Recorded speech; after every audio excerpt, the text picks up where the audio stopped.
Hey there, welcome back to another video. Today I thought I'd do a follow-up on that 700R4 that came in where the customer had rebuilt it and unfortunately things did not go as planned. So wanted to do this because A, that video was a lot more popular than I thought it would be, and B, also to show the customer and anyone else that's interested what exactly we're doing with the unit as far as parts and procedures. So we'll get up closer to the bench and I'll just walk through everything, and any questions, comments you have, go ahead and leave them down below. So I would characterize this as a fundamentally solid 700R4 rebuild, at least by my standards. So in addition to the upgrades that he's already installed, we're going to be supplementing or complementing those with some additional items that I always install in 700R4s and early 4L60Es. So let's go ahead and get a bit closer and we'll walk through everything. Okay, so we'll start out with the right side of the bench, work our way to the left until we're all done. Here's all the snap rings and feed pipe and linkage. For every 700R4, 4L60E, 6L, or anything else where you have a vane style pump, I always recommend you remachine the surfaces. So cut the rotor and slide pocket and resurface the deck on the pump body, and then for your stator support, simply resurface so that all scoring is eliminated and both surfaces are perfectly flat. Alright, for any rebuild, you do not want to start off with a pump that's not serviceable, and most of them frankly are not. For anything performance oriented, this procedure is mandatory.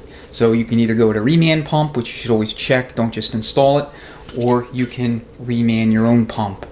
Alright, another thing we want to do is hog out the drain back to 5/16 for anything performance, and then we're going to go ahead and install a couple of Sonex performance bushings.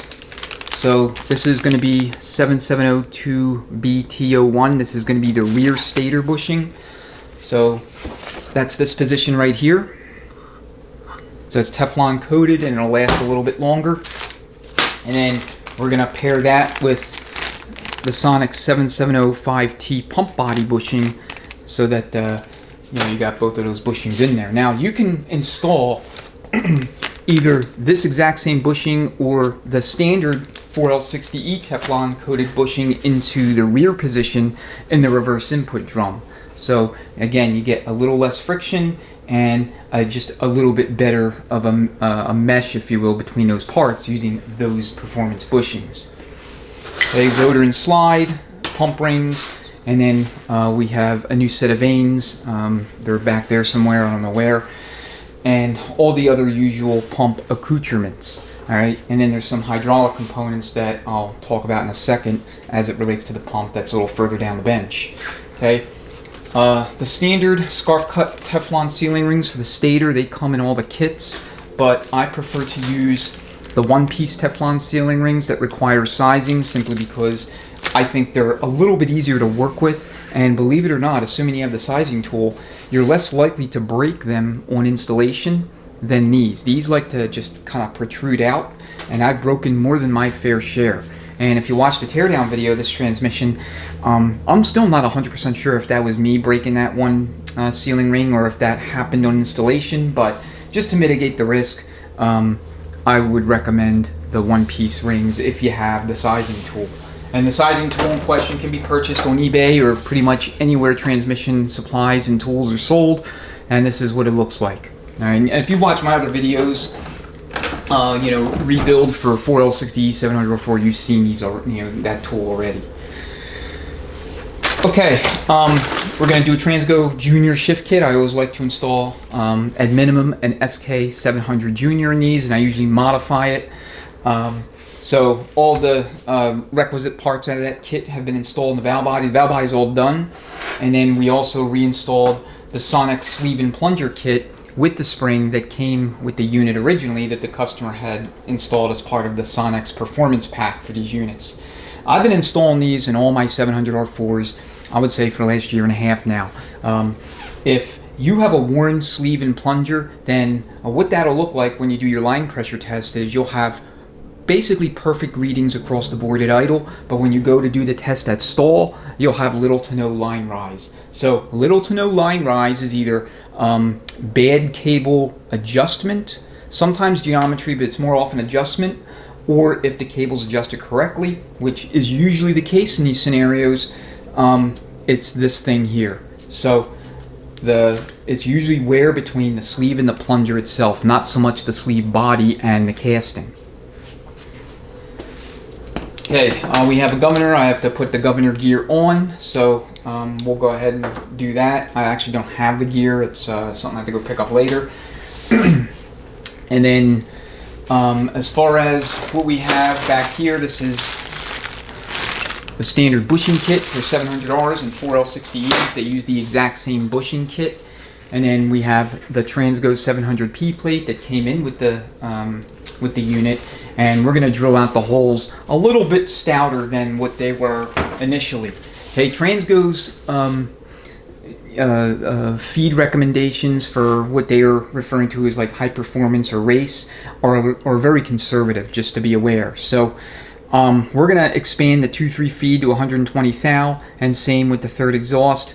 Drill the band release to somewhere between 90 to 101. I have 101 thou labeled here, but I haven't drilled it yet, so I have to figure out exactly what I want to do there. The 1-2 shift feed I'm going to leave alone. You know, he has more than enough calibration to accommodate this size without it being overly harsh at part throttle, and that's what you want to avoid. Okay, a big heavy vehicle will absorb a little bit more shift energy than say a light passenger car, but still you don't want a harsh 1-2 shift for a variety of reasons. The 3-4, we're going to keep it 110 thou.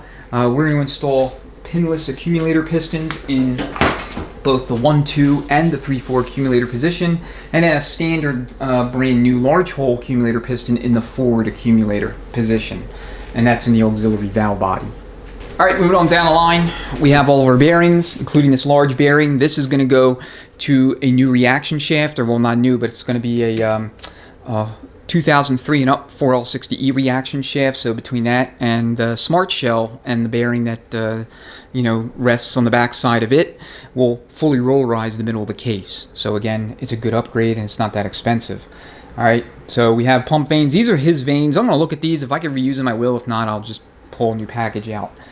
Alright, these are just the valves for the auxiliary valve body. It's all apart. And then these are the boost and reverse boost valves that came in with the unit that he installed. So we're going to put those back in, along with the PR valve and the spring. Now this spring came out of the Transgo shift kit, but I noticed this spring's a little bit shorter, so it'll provide a little bit better line pressure characteristics, but I will send him this spring in case he wants to install it.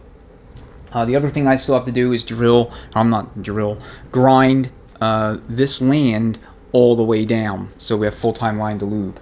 Alright, so you want to grind that land down to where it's flush with the rest of the valve, and you'll be good to go. Okay, Sonex also provides an updated slide spring or priming spring, so that goes back in, and then of course the TCC apply valve and its dual spring setup. So here are the two pinless accumulator pistons. This is going to be for second gear, this is going to be for fourth gear. They both go into their respective locations like this. So this will go in like this, and this will go into the case like you see it here. Alright, Transgo will have you install the conventional or factory piston upside down like this for all 700R4s and 4L60Es. Alright, here's the Corvette servo. It's basically brand new, along with all of the interior parts. And then we have the Sonex fourth gear billet servo. And if you need to take this servo assembly apart for any reason, okay, once it comes out of the case, just put air right here, and that'll pop everything out. And then you have your three interior components. And I'm clumsy, so I don't want to drop anything, but that's how they go. And there's O-rings anywhere you see a groove.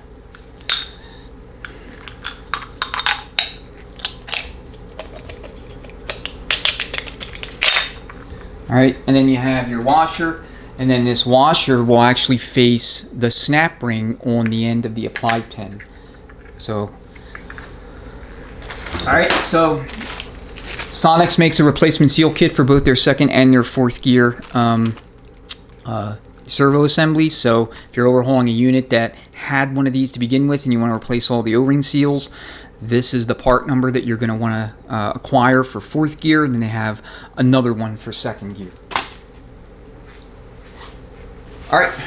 I think that's it. That's all I wanted to discuss here. So let's go ahead and move on down the line. All right, so the reverse input and forward clutch drums, they're both new and or replacements. The forward drum is a good used unit, and the reverse input drum is brand new. Anytime you're running a wide 2/4 band, which is what we're going to use here, you always want a virgin surface, whether it be a turn drum or a brand new one. And frankly, I would recommend you purchase a brand new drum because the diameters are going to be all pretty much identical or immaterially different from each other, whereas a turn drum, you may have to play with the servo travel a little bit, doing whatever adjustments you need to do to get it in line with where it needs to be. And then that servo inboard for a factory band should be between roughly 70 thou, maybe 65 thou, with a maximum of 125 thousandths. Okay, my ideal range, to be honest with you, is somewhere between 60 thousandths and 100 thousandths. That's where I like to target because it gives the band enough lateral movement, or longitudinal movement rather, along the drum surface between 1/8 and 3/16, such that when the band is applied, there's like no slop. Okay, you will never have a harsh 1-2 shift, all other things equal, if you set that band clearance correctly. All right.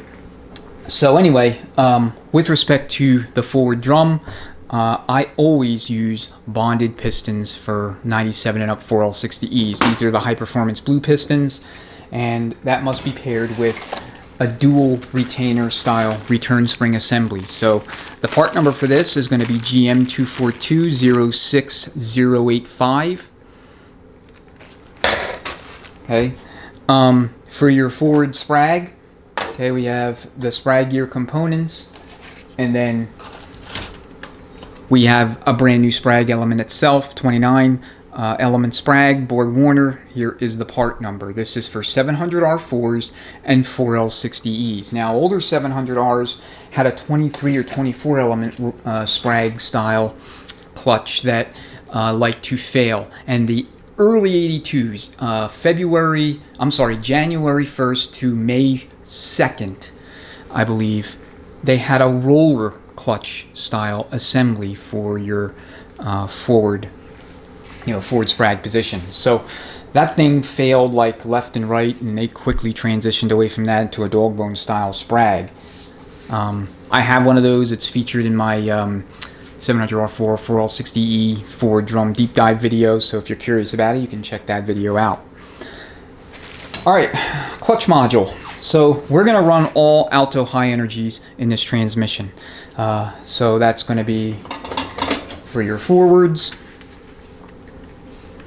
your overruns, your coast clutch, your 3/4 pack. Okay, this is a 4L65E spec pack, so 7 frictions and 6 steels. Reverse input and low reverse. So I'm also doing the steel module here because of all the scoring that was on the other steels. I mean, I could probably straighten them out, but I'll just keep them, and maybe I'll straighten them out with sandpaper when I actually have time. But we're doing all new steels. Okay, not going to mess around. I also swapped out the cushion plate with one that was not blued and burnt, and same with the forward clutch backing plate. It's not blued, it's not burnt, as well as the coast clutch. Alright, forward piston housing was in good shape, and then as far as his apply ring for the 3/4, this is an unmarked apply ring, so what I need to do is measure this against a number 7 apply ring, and if it's the same, I'll run it. If not, I'm going to swap in a number 7 out of a 4L60E so that my 3/4 clearance is perfect. Okay, I shoot for between 35 and 50 thousandths. Ideally, I'd like to see 35 to 40 thousandths, but that's not always achievable. If I'm above 45 thousandths, I will not install load release springs. unless the vehicle is going to be used in any kind of performance application. Then I'll go ahead and install them. We're not going to run the Transgo hybrid return springs here. It's not really necessary. This is not really a purely performance application. Between the stock return spring assembly and the load release springs, that should give enough anti-centrifugal apply built into that pack so that there's no issues. Okay, you always want to check your bleeder ball capsule in the drum itself. So that's this right here. Just make sure it's making noise. And then you also want to do a very careful inspection of the drum visually to see if there's anything, any kind of cracking or any sort of,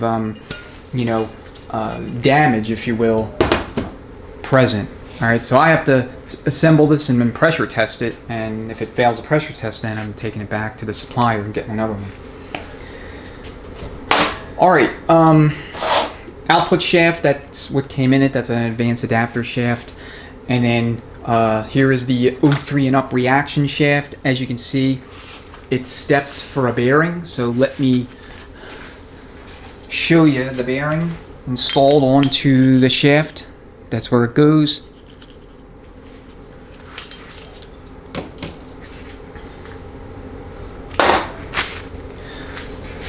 All right, for sun gears, Ford sun gear gets standard bushings. And what we'll do is we'll cut a couple of notches on each end, so 12, 6, 3, and 9 for the face of the Ford and the rear sun gear to promote better lubrication flow to the planetaries. That's always a good thing to do. And then we will install the Sonex wide rear sun gear bushing in lieu of the factory bushing. Now you can double up on these factory style bushings. That's also fine. Just put red Loctite on the outer diameter of the bushing, especially the top one, because you'll have a slight overlap where the bushing protrudes a little bit. So, all right, let me move a little bit further down the bench and then we'll finish up. All right, so just continuing with all the case components, we're going to wrap this section up. A new low roller assembly, a new center support, or I should say good use. There's the Sonex inner race. There's nothing wrong with that, so it can be reused, thankfully. They don't sell those separate as far as I know, so you'd have to buy a whole new sun shell. There's the sun shell itself. This is the best sun shell on the market for these transmissions, 700-404L60E. It's got the reinforced steel flange here, hardened heat-treated splines, and then heat-treated lugs. So for anything beyond just a grocery getter, just spend the money, buy the smart shell. As far as the case components are concerned, it's one of the best bang for your buck upgrades. And in the 700s, early 4L60Es, pair that with the bonded pistons and updated return spring, and you can't lose. All right, here's the low reverse clutch pack. So again, all new steels. We're doing tubular, so tubular steels in the reverse input and the low reverse. And then a new piston, or I guess a good used piston. The other piston was actually no good. New reverse input drum. These come bushed. So you see Delco drum will come with factory bushings, front and rear. Like I said, you can knock this bushing out and run a Teflon bushing there. That's what we're going to do. The planets are fine. This is a, I think this is a replacement ring gear. I'm not sure. I'll have to double check the footage from the other video, but I believe it's a replacement. Anyway, the case itself's also been replaced, or going to be replaced.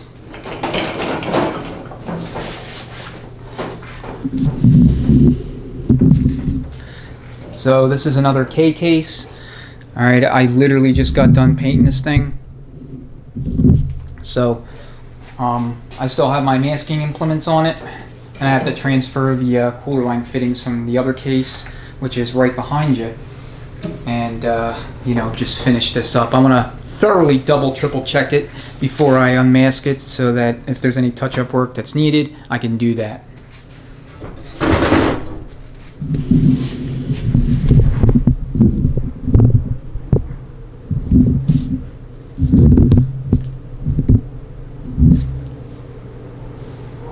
Alright, here's the other case. So I have to pull those off. I mean, it's a shame because Otherwise, this case is perfect. It's in perfect shape apart from the damage to the sealing surfaces for the low reverse piston. And I took this thing to my machinist. He looked at it and he said that there's really nothing that he could do. He can't get tooling down here. You know, you can't get any tooling down in that pocket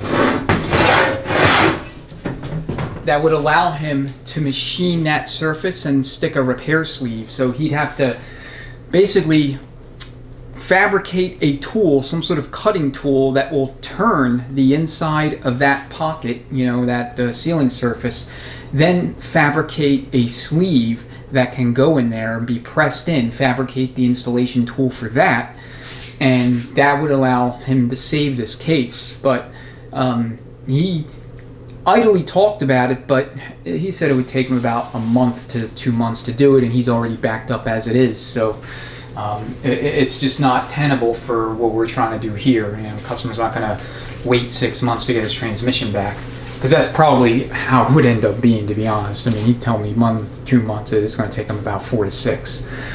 All right, that's the video. I just wanted to share what we're doing with this unit and, you know, how we're going back with it, just like another build strategy type clip, if you will. And you know, hope this has helped you with your 700R4 project, and at the same time it'll allow the customer you know, first-hand glimpse into what exactly we're doing with the transmission. I mean, he and I have already talked about it, but it's nice to see all the parts arrayed on the bench. All right, if you have any questions, comments, go ahead and leave them below. I will go ahead and respond as soon as I possibly can. Thank you so much for watching. Oh, one other thing, you have this 2-3 release valve here. I have another one. It's actually in the drawer. I totally forgot about it until I just looked at this one there in the case. But we'll go ahead and put one of those back in too, so that you know, because that one's stuck in there. It's not coming out. Anyway, thank you so much for watching. Greatly appreciate all your support. If you haven't subscribed already, please do so. I'm always putting out videos on 700R4s, 4L60Es. Otherwise, enjoy the rest of your day or evening. Thanks again, and we'll see you on the next one.